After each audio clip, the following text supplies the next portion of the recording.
Do you want to build your online course but don't know where to start? In this video series, I'm going to show you how easy it is to start building your first online course. Yes, it will take some effort on your part, but it's not difficult. An online course is a way for you to showcase your skills to your customers.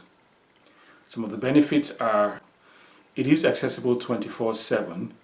So as long as your students have internet connection, they can access your course from anywhere in the world. It is scalable in that you can put it on as many platforms as you want. It's almost like having your product in as many stores as possible, where the audience in that ecosystem or the audience on that platform where you have your course hosted have access to your course. Another benefit is that you actually get paid when students take your course or register for your course. So it's another income stream in your portfolio. Here are some stats on online courses you might not be aware of. In 2017, the market for online courses was estimated worldwide at almost $170 billion. And this is expected to grow at about 10% every year, such that by 2025, it will be over $300 billion worth of revenue generated by the online market course.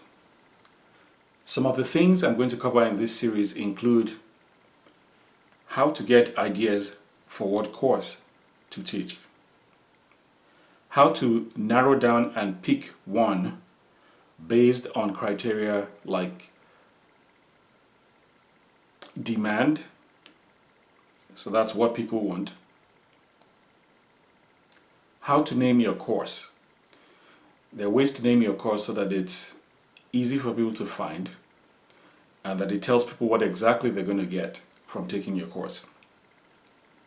I will cover the equipment you need to create your course. That's from your camera to the kind of lights required, background, what kind of microphone you need, and what kind of software you would use to edit your course.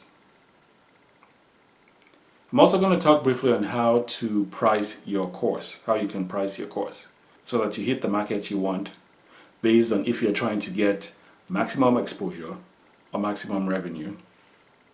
I'm also going to show you where you can host your course and how you can select a place to host based on things like ease of use, the features the platform has, the price for you to host on the course, and also the popularity and student size, which would determine the market you will have access to when your course is on that platform.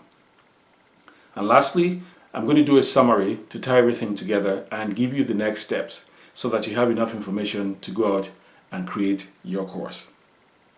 I am Emo, founder of EjiTech, where we help people achieve their goals. We do this through workshops, online courses, blogs, and personal example. Join me in this series and let's get started. Let's get you building your first course now. Don't forget to subscribe so that you'll be among the first to know when I create a new video in this series. Thank you and catch you on the next video. We'll talk to you soon.